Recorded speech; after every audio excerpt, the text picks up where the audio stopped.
চলচ্চিত্রের শুরুতে একটি মেয়ে সুকে দেখা যায়। সে স্কুলে আছে এবং স্কুল ছুটির পরও একা ক্লাসরুমে বসে আছে। তার বাবা ক্রিস্টফের জন্য অপেক্ষা করছে। আজ তারা একসাথে তার মা মারিয়ার জন্মদিনে তাকে চমকে দেওয়ার পরিকল্পনা করেছে। তারা মারিয়াকে একটি সারপ্রাইজ গিফট দিতে চায়। কিছুক্ষণ পর ক্রিস্টফ সুকে ফোন করে মনে করিয়ে দেয় যেন মারিয়ার উপহারের কথা ভুলে না যায়। মারিয়া একজন গবেষক বিজ্ঞানী এবং বেশিরভাগ সময় ল্যাবে কাটান, তাই তিনি পরিবারের সঙ্গে খুব একটা সময় কাটাতে পারেন না। সু তার মায়ের জন্মদিন নিয়ে খুব উচ্ছ্বসিত ছিল। সেও তার বাবা মারিয়ার ল্যাবে যায় সারপ্রাইজ প্রস্তুত করতে। এদিকে একটি সভাকক্ষে একটি সম্মেলন চলছে, যেখানে মারিয়ার বস ডক্টর রিজেল উপস্থিতদের মারিয়ার নতুন আবিষ্কার সম্পর্কে জানাচ্ছেন। তিনি ব্যাখ্যা করেন যে মারিয়া একটি প্রতিরক্ষামূলক প্রোটিন তৈরি করেছেন যা রোগ প্রতিরোধ করতে সাহায্য করে এবং মানুষকে সুস্থ রাখতে পারে। ডক্টর রিজেল মারিয়াকে পরিচয় করিয়ে দেন এবং তাকে মঞ্চে আমন্ত্রণ জানান তার নতুন পরিকল্পনা সম্পর্কে বলার জন্য। ল্যাবে ফিরে ক্রিস্টফ কিছু মোমবাতি জ্বালান, যার ফলে অ্যালার্ম বাজে। অ্যালার্ম শুনে মারিয়া দৌড়ে ল্যাবে আসেন এবং সু ও ক্রিস্টফকে তার জন্য গান গাইতে দেখেন। মারিয়া এই চমক পছন্দ করে না এবং তাদের বকতে শুরু করেন। ক্রিস্টফ বলেন তিনি ভেবেছিলেন মারিয়া এটি পছন্দ করবেন। সুও একই কথা বলে, কিন্তু মারিয়া খুব রেগে যান এবং সুকে চুপ করিয়ে দেন। তিনি ক্রিস্টফকে বলেন তিনি তার সঙ্গে একা কথা বলতে চান এবং চলে যান। ক্রিস্টফ তাকে অনুসরণ করেন। বিরক্ত হয়ে সু কেকটি ছুঁড়ে ফেলে, যা একটি যন্ত্রে গিয়ে লাগে এবং তার উপরে থাকা একটি বায়ো প্রিন্টার চালু হয়ে যায়। সু ভয় পড়ে এবং যন্ত্রটি বন্ধ করার জন্য বোতাম চাপতে থাকে, কিন্তু এটি বন্ধ হয় না। কম্পিউটার থেকে একটি কণ্ঠস্বর তাকে যন্ত্রটি স্পর্শ না করতে বলে। সু জিজ্ঞেস করে যন্ত্রটি বন্ধ করার কোনো উপায় আছে কিনা। কম্পিউটার বলে শুধু সুকেই এটা বন্ধ করতে হবে। সু পেছনের ঘরে গিয়ে বন্ধ করার চেষ্টা করে, কিন্তু সুইচ খুঁজে পায় না। চেষ্টা করার সময় বায়ো প্রিন্টার থেকে এক ধরনের তরল তার গায়ে পড়ে। সে দরজার দিকে দৌড়ায়, কিন্তু দরজাটি বন্ধ এবং তরলটি পুরো ঘরে ছড়িয়ে পড়ে। সু আতঙ্কিত হয়ে পড়ে। অবশেষে সুকে উদ্ধার করা হয় এবং চিকিৎসার জন্য অ্যাম্বুলেন্সে নেওয়া হয়। ডাক্তার ক্রিস্টফকে বলেন যে সু ভাগ্যবান ছিল এবং বায়ো প্রিন্টার বিস্ফোরণে গুরুতর আঘাত পায়নি। চিকিৎসার পর মারিয়ার এক বন্ধু সুকে জিজ্ঞেস করে বিস্ফোরণের আগে কি হয়েছিল, কিন্তু সু বলে সে কিছু মনে করতে পারছে না।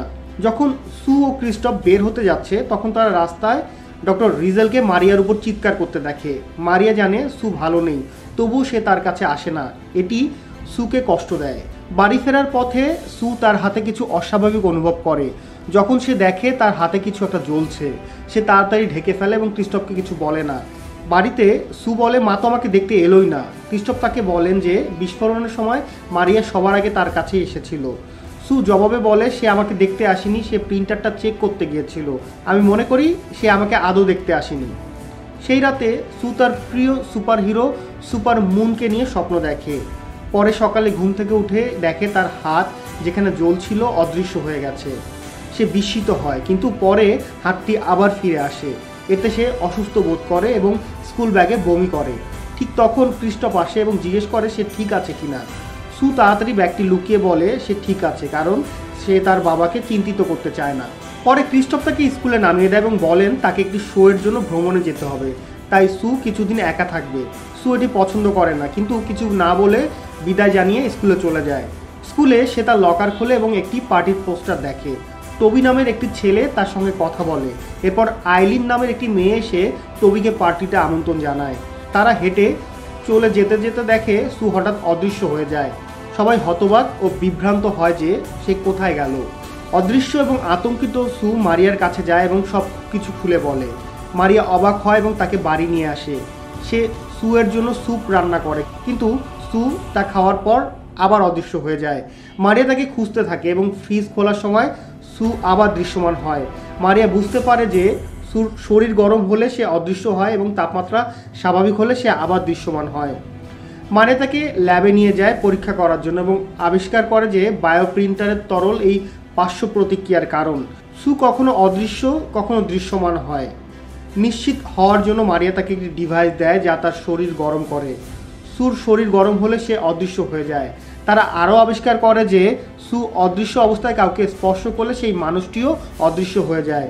মারিয়া সুকে বলে বাড়ির বাইরে না যেতে, কিন্তু সু নিজেকে বন্দি রাখতে পারে না এবং স্কুলে চলে যায়।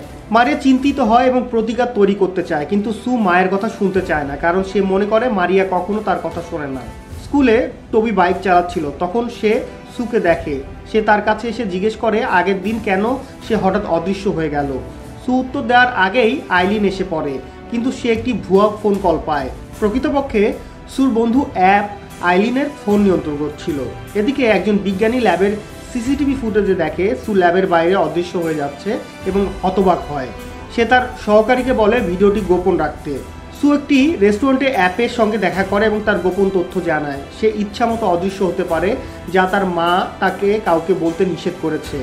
অ্যাপ প্রথমে বিশ্বাস করে না, কিন্তু ঠিক তখনই আইলিন এসে দেখে অ্যাপ তার ফোন নিয়ন্ত্রণ করেছিল। সে অ্যাপকে মারতে শুরু করে। তখন সু কফি খেয়ে অদৃশ্য হয়ে যায় এবং অ্যাপকে বাঁচাতে আইলিনকে ভয় দেখায়। এতে অ্যাপ সু এর কথা বিশ্বাস করে। সেই রাতে সু মারিয়াকে বলে যে সে আইলিনকে ভয় দেখিয়েছে তার বন্ধুকে রক্ষা করার জন্য। তারা গাড়িতে কথা বলার সময় সু ঘুমিয়ে পড়ে। বাড়ি পৌঁছানোর পর মারিয়া তাকে গাড়ি থেকে নামাতে যায়, কিন্তু কিছু লোক মারিয়াকে অপহরণ করে। শব্দে সু জেগে ওঠে, কিন্তু ততক্ষণে দেরি হয়ে যায়। সু সিদ্ধান্ত নেয় তাকে তার মাকে বাঁচাতেই হবে। সে টবির কাছে যায়, যে বিস্মিত হয় রাতে তাকে দেখে। আজ এ পর্যন্তই। পরের পর্বটি দেখতে চ্যানেলটি সাবস্ক্রাইব করে রাখুন।